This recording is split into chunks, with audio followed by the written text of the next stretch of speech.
Yeah, I don't think Mother knew about this. Uncle Marvin was strangled by his own beard.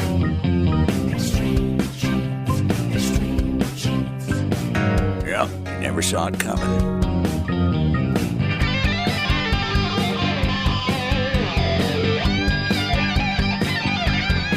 Hey, welcome back. It is America's family history show, Extreme Genes and ExtremeGenes.com. Fisher here, your radio root sleuth, on the program where we shake your family tree and watch the nuts fall out. Hey, great to have you along, Genie's got some great guests today. First of all, we're going to talk to Kate Eakman. She is a genealogist for Legacy Tree Genealogists, one of our great sponsors.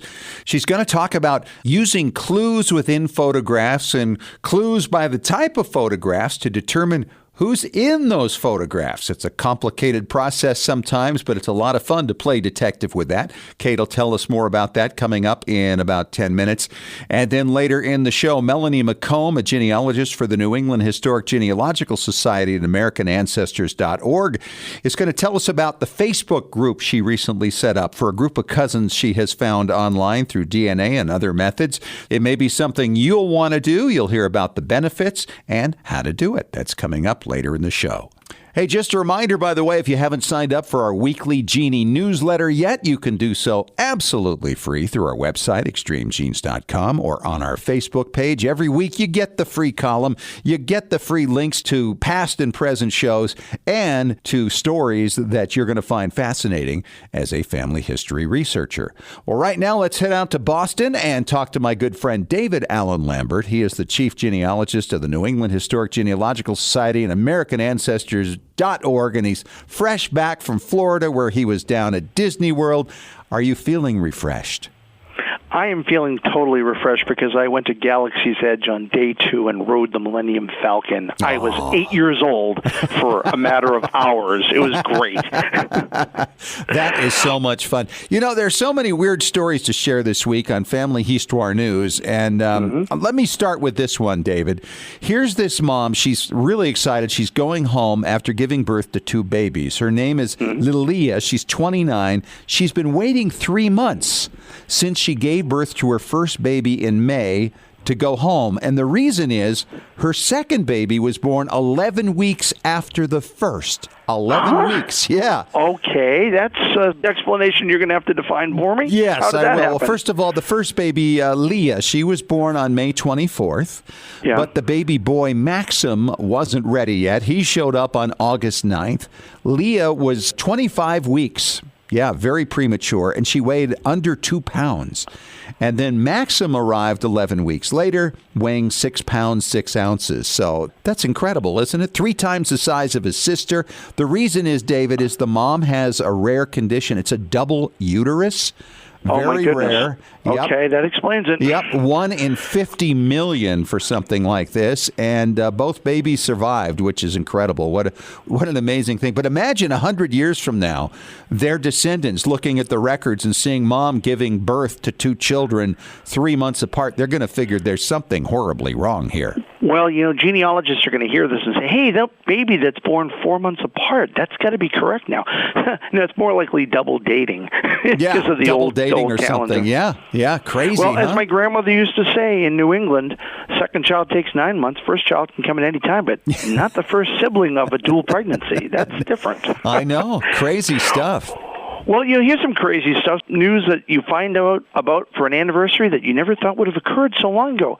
The first automobile fatality, I would have figured late 19th century, early 20th century. August of 1869, when Mary Ward went on a jaunt with her cousin in a steam-powered automobile, and she was crushed beneath the wheels on August 31st, 1869, making this 42-year-old scientist the first automobile fatality in world history. Isn't that something? 150 years ago, it was a steam-powered car. And if you go to ExtremeGenes.com, you can see all the details in the article and a photograph of the type of car she died in.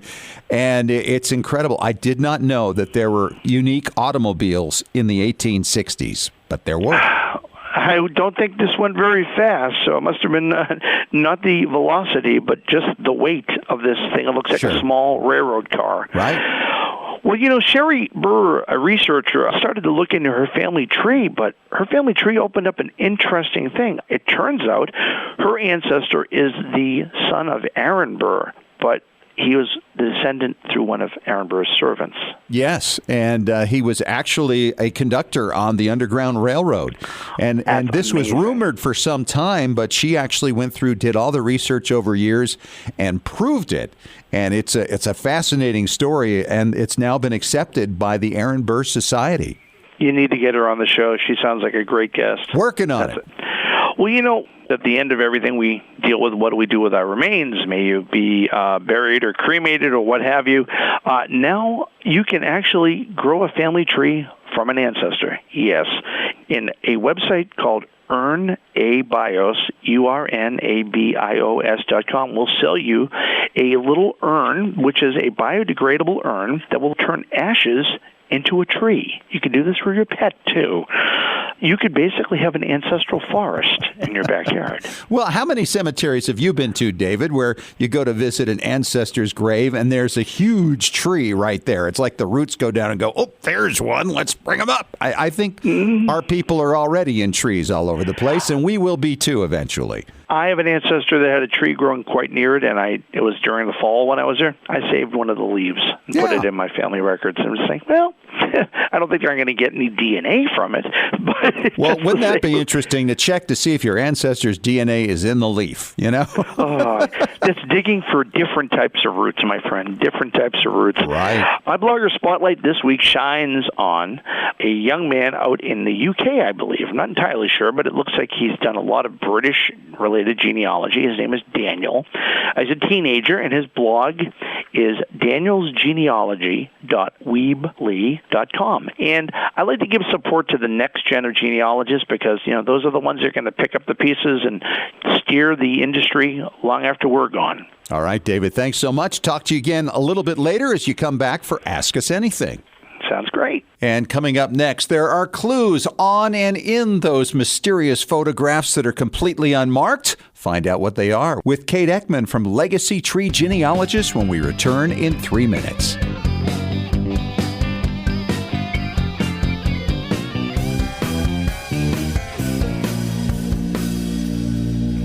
Have you hit a brick wall in your family tree? Are you unsure how to use your DNA test results to resolve a research question? Do you want to travel where your ancestors walked and need to find details before you go? Need help joining a lineage society? Whatever your genealogy research question, the answer is Legacy Tree Genealogists. Legacy Tree Genealogists has been helping clients all over the globe discover their story since 2004. Legacy Tree has carefully selected and trained professionals who specialize in hundreds of countries and languages, as well as probate research and DNA analysis. And when you need experts on the ground in the countries where your ancestors came from, Legacy Tree Genealogists calls upon its global network of on-site researchers who know the local language and how to get their hands on the records you need. Legacy Tree Genealogists is the world's highest client-rated genealogy research firm and is recommended by genealogy industry leaders worldwide, including MyHeritage, 23andMe, and more. Request your free quote today at legacytree.com. That's legacytree.com. Whether you're new to family history, a seasoned pro, or you simply miss the event in Salt Lake City,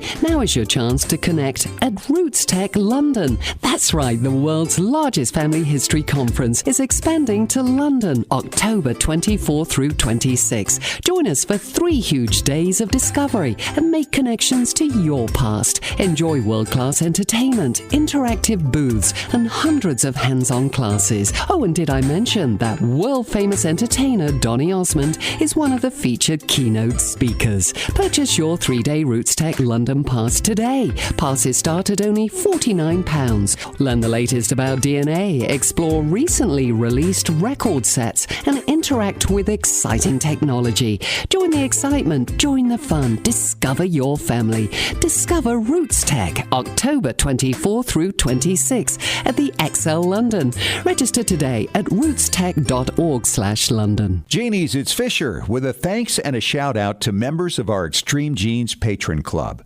We are blessed to have so many friends of the show supporting Extreme Genes. Monthly contributions start at just $1 and go up to the cost of a couple of really tasty large smoothies with added fruit. just $8. Patron Club member benefits include early podcast access, and our special bonus podcasts include photo experts, legal experts, DNA specialists, and so many more.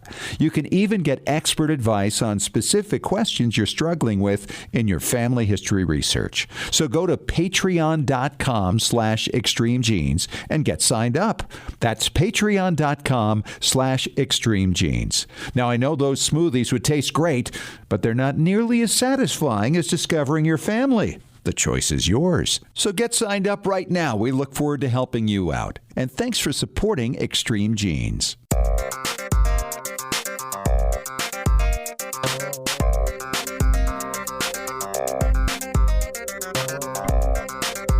Hey, we're back at it on America's Family History Show, Extreme Genes and extremegenes.com. I am Fisher, your radio root sleuth.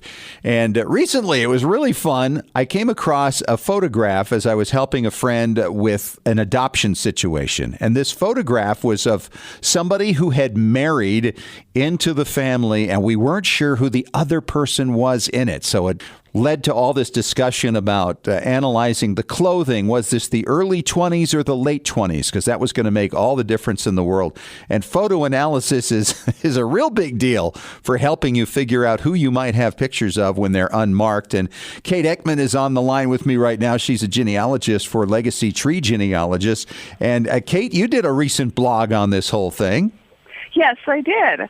We talked about how to date your unidentified photographs, the same sort of thing you were talking about with your photograph. Yeah, the years really make a big difference, and there are a lot of clues in there. Talk about this first guy you were looking at that stimulated this recent flurry of activity for you.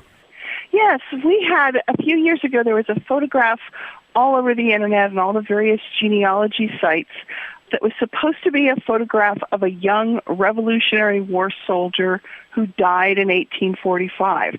And it was a picture of a young man, sepia-toned. You could see some canvas tents in the background, and everyone was just thrilled. Yes. Wait a minute. Was he camping in the 40s? Is that the idea?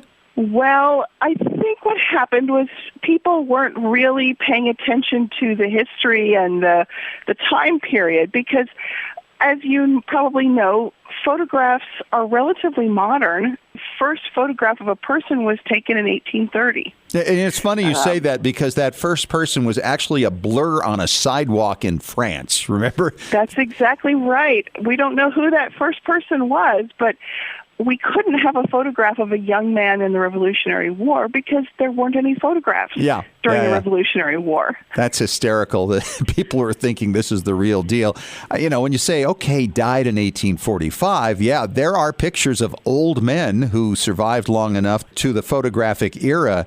But the idea that he's a young man in the no, that just doesn't happen. And really, if you go through the history of photography, 1839 is when everything exploded and it went all over the world and people started doing these things. And even then, in the beginning, it was really expensive to have a photograph made.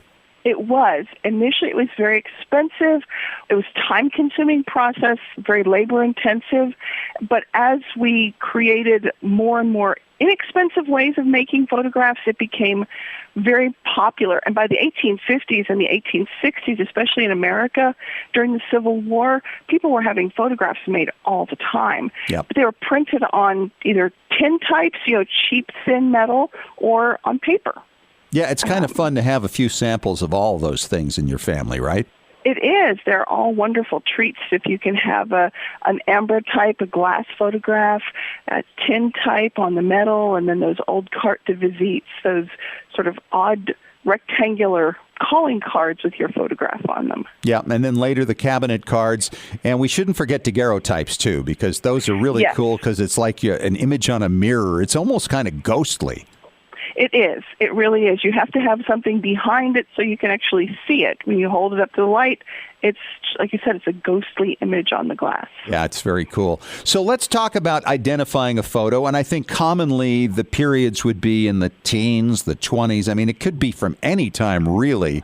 But there are a lot of clues that you can use to figure out who your folks are. There are. Some of the clues are actually in the photograph itself. It could be items and objects in the photograph. Cars are one of my favorite things to use for dating. You look at an old car in a photograph and do a little bit of research. Google is our great friend always in genealogy, and if you see a car that was made in 1918 and there's a person standing next to it, well, you know the photograph couldn't have been taken any earlier than 1918. Right. And that helps you narrow it down. Of course. Yes, absolutely. Cars had registration dates on them. License plates did. So if the car says 1934 California on the license plate, well, chances are that photograph was taken in 1934. Yeah. Isn't that funny how that works? In California. Yeah. So those are clues that can help you. Signs in the background, the names of stores, street signs, billboards with advertisements can help you place a date, a location, and that helps you to narrow it down a little bit.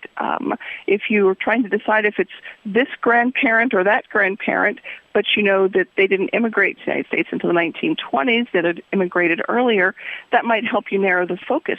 You know, who are these people and where was this photograph taken? Sure. And you know, the thing about this thing with the stores, you really got my brain working on that a little bit. You could actually then, if you saw a sign in the background that had an address for a store, you could look in directories and see exactly when that store was at that address. And exactly. That can be really helpful in dating as well. And then you get into the clothing styles and the type of photograph it is. Exactly. The clothing styles, the photograph, so many times the photographs will have the photographer's imprint on the front of it that has the name of the photographer. It just might say H.L. Olson, Montevideo, Minnesota. 129 Main Street. Yes. Again, the directories, there are lists online of 19th and 20th century photographers. And if you know that the photographer was in that place between 1890 and 1900, that again helps you narrow down. That's when that photograph was taken in that very brief time span.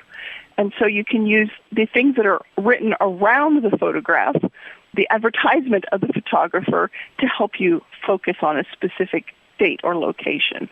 Well, and then you combine that with the perceived age of the people in the photograph. You know, are they in their 20s, their 30s?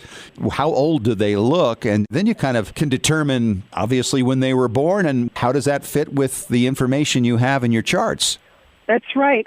The hairstyle and the clothing of the women in particular is very helpful for dating photographs as well. We might have a photograph that just says mother or George and Martha. You know, if your family has a lot of Georges in it, that doesn't help you a whole lot Right. For which one that is. And they all have mothers.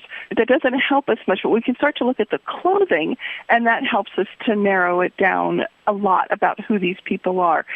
One of the things we have to always be aware of when we're looking at the faces of the people and trying to figure out the age is, remember, there wasn't a lot of smiling in a lot of those early photographs, which makes people sometimes look older than they really were. And frumpy. Yes, and frumpy. And cranky. And cranky, yes. That was it. Our ancestors really weren't that cranky. They're just kind of nervous about getting their photographs taken, and they're trying to hold still. Well, and wasn't it true that shutter speeds were much slower back then? And if you blink, you can have a kind of a weird-looking eye. That's right. And you've probably seen some of those photographs where the baby's dangling his foot, and it's sort of a blurry foot in ghostly. The photograph sort of thing. Yes, kind of ghostly looking. Unfortunately, gentlemen, their fashions didn't change a whole lot. And so it's difficult to look at the clothing of the men to judge how old a photograph is, but hairstyles and facial hair, beards and mustaches, can be useful in determining how old a photograph is. For ladies, it's important to remember up until about the early 1900s, so if we're looking at very old photographs, women tended to wear the clothing that they knew as young women. So what women wore in their 20s and 30s, they would continue wearing in their 40s and 50s. Not helpful. Even though that wasn't in style. Exactly. So you have to really pay attention, like you said, to the age and the clothing styles to try to determine how old this person really might be. It's funny you say that, too. I remember a story about my great-grandmother in the 19 teens. She's taking a walk with her daughter, and she was wearing a bustle. And my great aunt said to her, well, those are so out of style right now, Mom.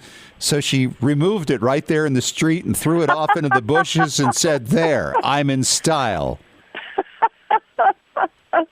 I love it. Yeah. That's a great story. One of the great things about those old photographs, and you've probably noticed it, is they're really sharp and clear, which means when we take a digital scan of it and put it on our computer, or we just use our magnifying glass, you can really see a lot of details. One of the things that I like to do is look at those photographs of some of those female ancestors of ours and look at the jewelry that they're wearing. Yes, rings and things around their neck and bracelets. That's always interesting to me, because sometimes you might inherit one of those things and not have any idea what it was or who it came from, and you can discover it in the old picture. That's exactly right, and that's what I was going to suggest is look at those photographs and then go dig through Mom or Grandma's jewelry box and see if you can find that piece of jewelry someplace that your family still has. That might help you be able to identify who that person is in the photograph. We had a pin in my family that my grandmother had, and she always knew it belonged to her mother. But we didn't recognize who her mother was in some photographs until we compared the pin, and we found that brooch on some photographs. We said, oh, then that must be grandmother's mother in those pictures, because she was wearing that pin that was famously belonged to Grandma's grandma. She's Kate Eakman. She's a genealogist for Legacy Tree Genealogists. Great advice, Kate, and a lot of fun to do the detective work with the photos. It's one of my favorite things to do, and it's great to have you back on the show. It's great to be here. Thanks so much, Scott. And coming up next, I'm going to talk to Melanie McComb from the New England Historic Genealogical Society about setting up a Facebook group for your distant cousins, those you share some ancestors with, and all the benefits that come with it. How do you do it? What can you get from it? You're going to find out from Melanie coming up next in 5 minutes on Extreme Genes.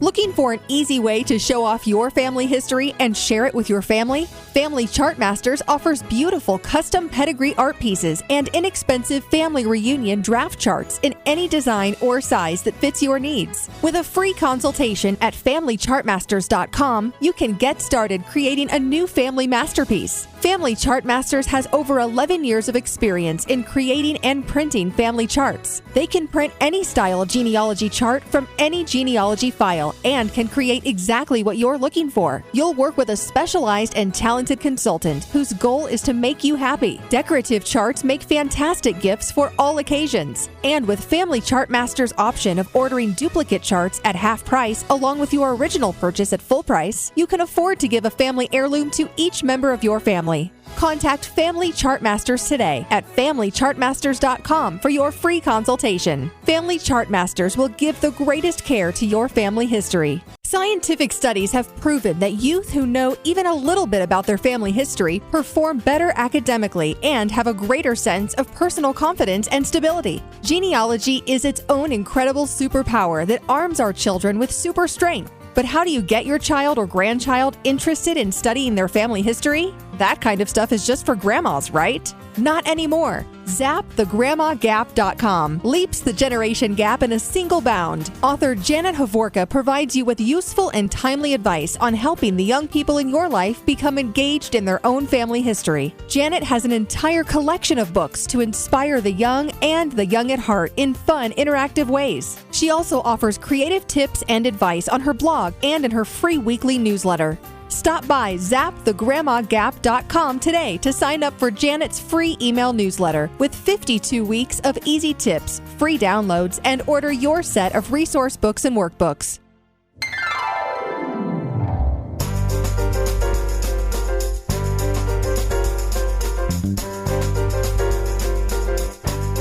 All right, back at it on Extreme Genes, America's Family History Show, and extremegenes.com. It is Fisher here, your radio root sleuth. You know, one of the things I've really enjoyed doing over the years as I've researched my family is getting to know some more distant cousins. And I always thought when I was a kid that it was really cool to meet somebody who was a second cousin. What did that really mean? Well, it was obviously my parents had a first cousin, it was their kid, and we would bond and go from there. But when you get into DNA and you get into family descendant research, you'll often find people who are much further than that, and yet it's not unusual to find that they have more in common with you than your first cousins or those second cousins. And Melanie McComb, who is a genealogist with the New England Historic Genealogical Society and AmericanAncestors.org, is on the line right now, and thought I'd get on the line and talk to her about some of the things she's putting together to make that bond a little more lasting. How are you, Melanie? I'm good, Fisher. How are you? Awesome. First of all, tell us your story about how you started connecting with some of these people before we get into what it is you're doing, because I think it's very cool. Sure. So a few years back, I actually saw a comment on the Family Search Family Tree, so the shared tree that everybody can contribute to, and it talked about my second great aunt, Rebecca Siegel, and it talked a little bit about her life and things I didn't know about. And I sent her a message, and she quickly replied back to me, I think within a day, and she shared that she was actually the granddaughter of Rebecca. Okay. And she had all these different pictures, and she was starting to upload them online, and we just started to exchange information. But that was only the beginning. So what happened was we quickly became like Facebook friends, so we found each other on Facebook and started sharing more pictures back and forth and sending messages. And then I started to get a message from her daughter that also heard I was doing some of the genealogy and everything, and she wanted to get in touch. So this is your third cousin and your third cousin once removed. Do I have that right? Third cousin, and then I think she was even my second cousin, probably twice removed, I think. I have to look at the relationship here. I just couldn't believe that this was possible, that I could meet up with people, this far back, especially this is my maternal Jewish side from Romania. Okay. So we quickly started getting more in touch, and so now I heard from the person that was her granddaughter, I heard from her great-granddaughter, and then I got another message from someone else that was also a great-granddaughter of Rebecca. So we've been growing this little group, and What was really special about it was that we actually had a meetup a few weeks ago with my third cousins with them. And do they live in your area? One does. Actually, one just recently moved to the Cape out of Massachusetts, and one was actually out in Colorado. And so you're already planning reunions, it sounds like. How many people are involved in your little circle so far?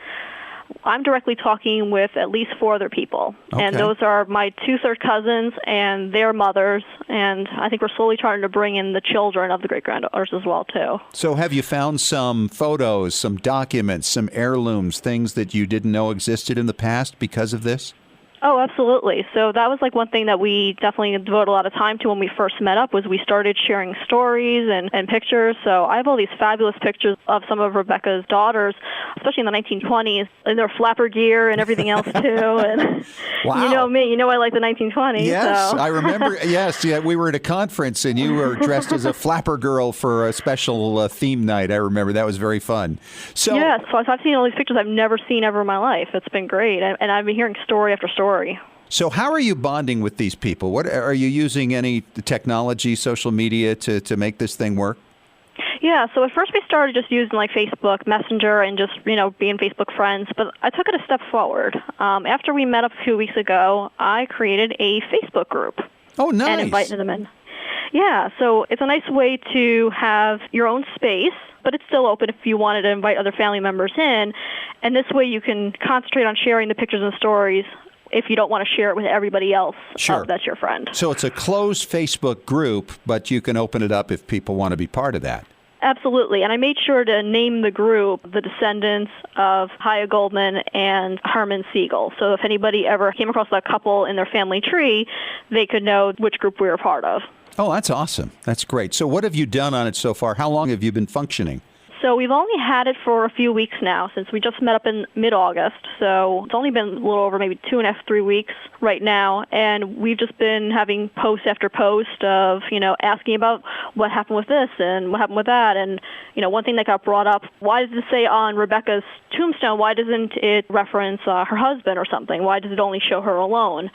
And something we found out by going through some of the records that I shared as a family genealogist, I said, well, according to the 1940 census, her and her husband weren't even living together at the time. Oh, okay. So you guys are starting to ask questions and answer them to each other, which is great. And you're probably going to find that there's somebody who specializes in photoshopping photographs. And it's always good to have a certain specialist for every kind of thing, isn't it? Absolutely, yeah. One of my Newfound cousins loves photography, so that's always something good to look into. Perfect. So what's been the biggest discovery you've made so far? So the biggest thing for my family was finding out that one of my cousins I met up with, that her mother was still living. Because my grandmother thought she had passed years ago. That was probably the biggest surprise on my end. And so you're going to get them back together. I'm hoping. I think we're thinking through baby steps. We're going to slowly meet back. My grandmother's been receptive to maybe start some correspondence soon, so we're going to start to initiate that. The next step is how do we connect some of the other generations of our families together. The plan is also we're looking at possibly another reunion coming up in the spring, so maybe we'll have more family members out there. That's really great. I was thinking back as you've talked about this to the time before there was social media, before there was this electronic instant communication. And I always found that when I could track down descendants, and I usually did it with letters and phone calls and things like that back in the 80s and 90s, it was a lasting relationship because you got to actually know these people. And I'm still in touch with many of them 20, 30 years later. And we've shared a lot of information with each other throughout the years. But today, because of the ease with which we communicate with people, when we find somebody, a new match maybe on DNA, we don't necessarily get real excited about it. We don't necessarily pursue anything with it. And of course, a lot of people hesitate to even respond, which is really sad. So the fact that you can get this together and find a way to communicate and use this communication to enhance that relationship, you're going to get so much out of it. Absolutely, and it's something I definitely want to expand out to some other parts of my family now that I'm starting to put together the pieces, especially with DNA, now that we're starting to see how everybody's fitting into the tree. Sure. Well, for so many people who aren't as proficient with social media as you are, how hard is it to set up a closed Facebook group for this kind of thing? It's actually really easy. Facebook makes really good wizard steps to just create a group. You basically create a group, you give it a name, and you just have to just start inviting people in. And then you could just go in, people on your friends list, and just invite them in, and then they have to accept the invitation. So we're talking about a matter of minutes of setting it up. And so obviously, even if it's something that somebody isn't confident that they could do, anybody in their family, a child or a grandchild, could probably put it together for them pretty fast and make it happen. Definitely. I have a large group of cousins on one branch of the family. We talk all the time, but nobody's ever set anything up like this. So I think it's a great way to go. The one thing about these personal connections that you make with cousins is you can find things that you just can't find any other way. And I'm talking about letters and photographs and the stories like you're talking about. I mean, you must be hearing things you never picked up on in the past. You're right. Those stories are what we want to carry on. And like one of the stories I could share is one of the cousins in our family served over in the Merchant Marines, actually. And there was a lot of anti-Semitism, and he actually was assaulted with a knife during it. I mean, that's something you don't hear about, but apparently he had a little bit of a scar when that happened, and that's something you would never see written down in any kind of records, unless maybe a military record. Right. That's how it come up. Well, great stuff. Thanks so much, Melanie, for taking the time to talk to us about it. I think it's a great idea, and we'll talk to you again soon. You're welcome. Have a great day. And coming up next, David Allen Lambert returns for another Ask Us Anything segment on Extreme Genes, America's Family History Show.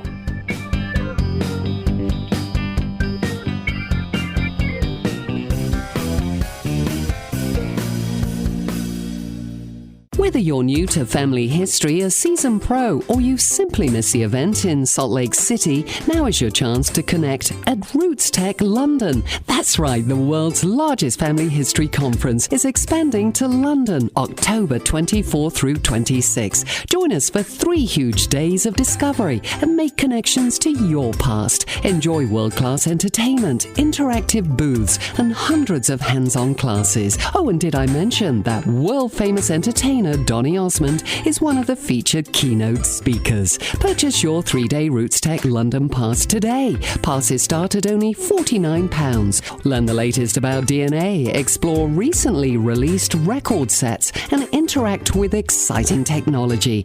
Join the excitement, join the fun, discover your family. Discover Roots Tech, October 24 through 26 at the XL London. Register today at rootstech.org/London. Genie's, it's Fisher with a thanks and a shout out to members of our Extreme Genes Patron Club. We are blessed to have so many friends of the show supporting Extreme Genes. Monthly contributions start at just $1 and go up to the cost of a couple of really tasty large smoothies with added fruit. Just $8. Patron Club member benefits include early podcast access, and our special bonus podcasts include photo experts, legal experts, DNA specialists, and so many more. You can even get expert advice on specific questions you're struggling with in your family history research. So go to patreon.com/extremegenes and get signed up. That's patreon.com/extremegenes.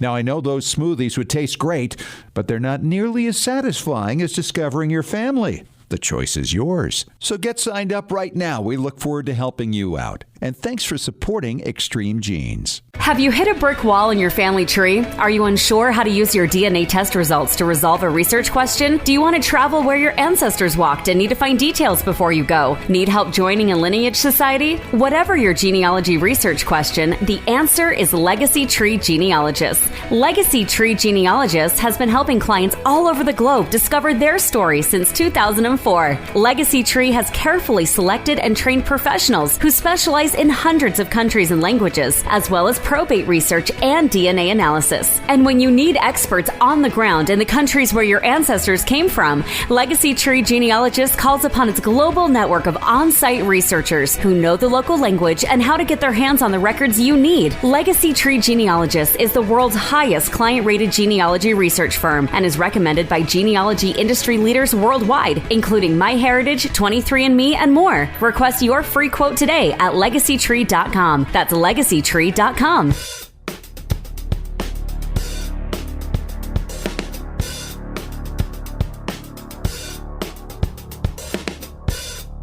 And we are back talking Ask Us Anything on Extreme Genes, America's Family History Show, and extremegenes.com. It is Fisher here, back with David Allen Lambert, the chief genealogist of the New England Historic Genealogical Society and AmericanAncestors.org. And David, this question comes from Peg in Arkansas.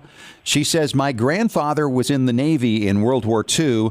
Are there any Navy records aside from enlistment and service records that we should know about? Good question, Peg. David. That's a really good question. In fact, the Navy were very lucky, didn't lose a lot of records because of the fire in St. Louis or in a different part of the building. But one thing that a lot of people don't look at, I mean, maybe your grandfather, Peg, didn't keep a diary, but the Navy kind of already did. If he was stationed on a vessel, there will be the deck log for the actual vessel. Now, any vessel in the U.S. Navy after December 7th, 1941, all of the Navy deck logs are at Archives 2 in College Park, Maryland. Oh, wow. So you can go there and actually look at it. And the real cool thing about this fish is that now with our new technology, you're getting day by day what's going on with the vessel, but you get the longitude and latitude, so you can kind of map where the vessel was. On any given day. Mm-hmm. Yeah. And if it's like my grandfather who was in the Marines on the USS Galveston in the 1920s, you can find out that he was 2 days late from shore leave after New Year's Eve, 1924, coming in on a small tender. And really? The discipline action given to him after the fact. Wow. So what was the discipline for that? There was lots of scouring the deck in pots and pans. It was winter, so it must have been real fun. I hope it was worth it. I hope so, too. Tore up a rug in New York City. Right. So that was College Park for after World War II. But going back to the ships of the line, which were the early vessels from the Revolution, right through to 1941, you don't go to College Park. You go to the National Archives in D.C. So they have all of the earlier vessels, which is where I found my grandfather's cruiser he was on in the 1920s.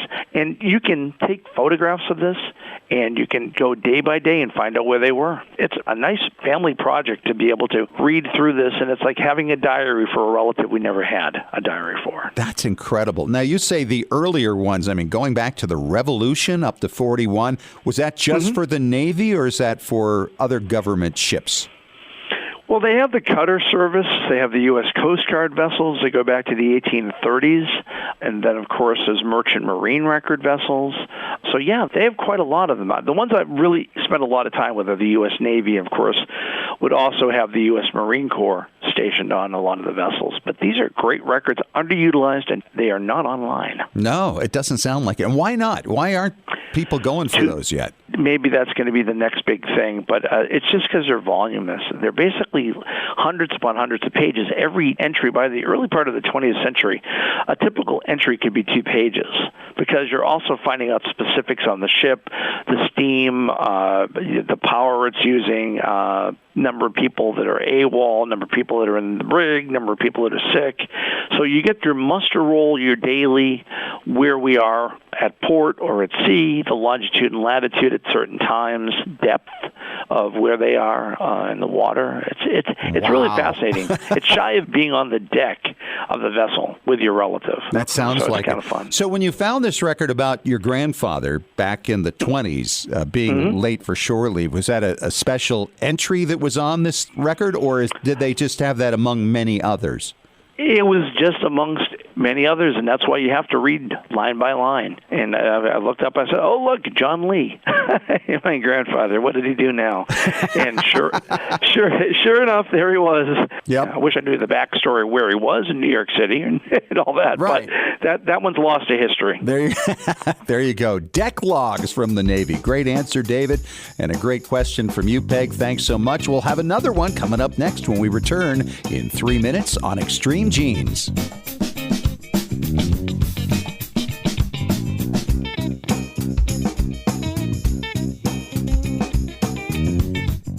Looking for an easy way to show off your family history and share it with your family? Family Chartmasters offers beautiful custom pedigree art pieces and inexpensive family reunion draft charts in any design or size that fits your needs. With a free consultation at FamilyChartmasters.com, you can get started creating a new family masterpiece. Family Chartmasters has over 11 years of experience in creating and printing family charts. They can print any style genealogy chart from any genealogy file and can create exactly what you're looking for. You'll work with a specialized and talented consultant whose goal is to make you happy. Decorative charts make fantastic gifts for all occasions. And with Family Chartmasters' option of ordering duplicate charts at half price along with your original purchase at full price, you can afford to give a family heirloom to each member of your family.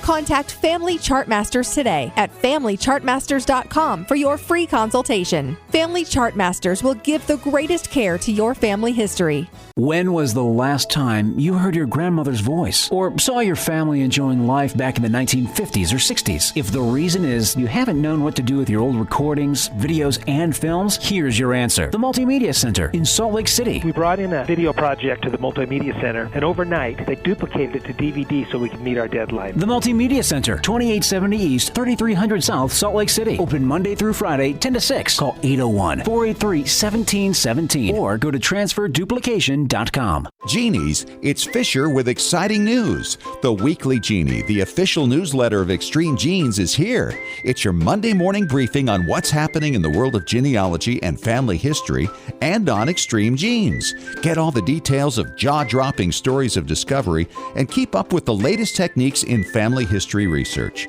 Get to know more about your favorite Extreme Genes personalities, and it's free. Sign up for the Weekly Genie now at extremegenes.com or the Extreme Genes Facebook page. And when you do, you'll receive David Allen Lambert's top 10 tips for beginning genealogists from the Chief Genealogist of the New England Historic Genealogical Society. Sign up today for the Weekly Genie.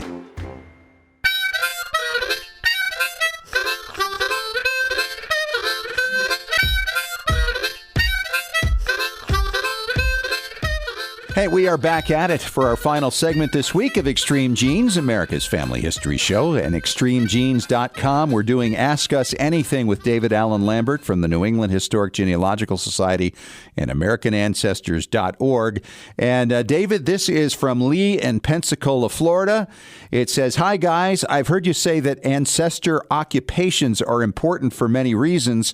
What are some sources that will reveal that info? Thanks, Lee." All right, good question. Of course, census records is the obvious place to start because there's so many occupations listed there going back to the 1850s. That's very true. And of course, census substitutes, which would be like a city directory. Sometimes even tax records will list them, or assessment records will tell you who the person is, as well as sometimes their occupation. But one that a lot of people don't look at are deeds. Because if you look in those early deeds, it might say David Lambert, genealogist, conveys to Scott Fisher, radio god, a following parcel of land. Thank you. You're welcome. So you get things like that, but there are also, newspaper ads. I mean, if you see people like all of a sudden your ancestor could be a runaway from his indentured servitude to his master. As a young man, could have been assigned to be an apprentice to someone, broke that contract, and you see that is what your ancestor was doing. It could have been the person he was assigned to, or it could be the apprentice himself. Mm-hmm. When I was researching my pirate, of course, I wanted to determine what the occupation was of my ancestor to see if he was a mariner. And that actually showed up in the inventory of his estate. It just said William Downs, mariner, and went on from there, where he lived and all that stuff. So there was that revelation. And that's the only place where his occupation is mentioned, and that was in 1707. Sometimes you find them in the strangest places, even if your ancestor is in trouble, like a sheriff's warrant, jail records. Yep. I mean, it does say your occupation. And sometimes on gravestones, it says what the occupation is, especially if you're in the clergy. You may not be aware that your ancestor was a minister at some point in time in their life. The other place that occasionally you get it is just in the searches we do in the newspaper. Yeah. And I search on your ancestor and I make some reference to Thomas Parker, fisherman, his boat was lost. Well, I didn't know my ancestor was a fisherman. Yeah, I mean, so that's the type of thing you can occasionally find. Yeah, that's right, because you get pre-1850, you usually don't have the advantage of the census records or many directories in a lot of places. They just aren't out there. So these are some of the things that you can use. And the advantage of having the occupations is obviously for their story. If you're going to put their history together, it just gives you a little more detail about their lives. But also if they have a really common name. Oh, right. Yeah. If you know that your John Smith happened to be a librarian, that's really different than John Smith, who's the fisherman. And those things can really help you sort out different family members, different candidates for who your ancestor might be, and making sure you get the right line, because there are an awful lot of lines that go horribly wrong because you didn't have some identifying piece of information. In fact, I'd say, David, that knowing the occupation can be as important a part of identifying an ancestor as their name. It's very true. The other thing is a probate. If you left the last will and testament, it might say, I, Jonathan Smith Miller. Yep. And then if the person dies intestate without a will, you might find in the inventory, besides his occupation of the late person, things in the inventory, items that are blacksmith tools or carpentry tools that are above and beyond what, say, a regular farmer would have. Sure. That might be a clue. There you go. All right. And that's Ask Us Anything for this week. David, thank you so much. And thank you to Lee in Pensacola for the question. And if you have a question for us for Ask Us Anything, just email us at askusanything@extremegenes.com. Well, that is it for this week. And if you missed any of the show or you'd like to listen to it again, you can do so through our podcast, which you can find on iHeartRadio, iTunes, and ExtremeGenes.com. Talk to you again next week. Thanks for listening. And remember, as far as everyone knows, we're a nice, normal family.